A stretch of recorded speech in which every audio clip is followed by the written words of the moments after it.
götürüp bizim daimi nümayəndə Həsən Zeynalov buradadır hardasa. Bunu həbs elədilər.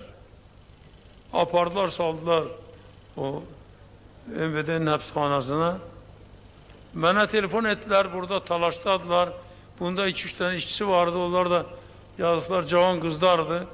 Ağlayırdılar ki, indi biz də həbs eləyəcəklər. Həsən Zeynalovu İskəndər Həmidov həbs elədi, belə elədi, elə elədi.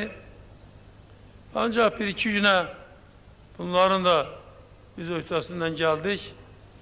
O hücum eləyənlər ağlandı, ağlanmadı, geri çəkildilər.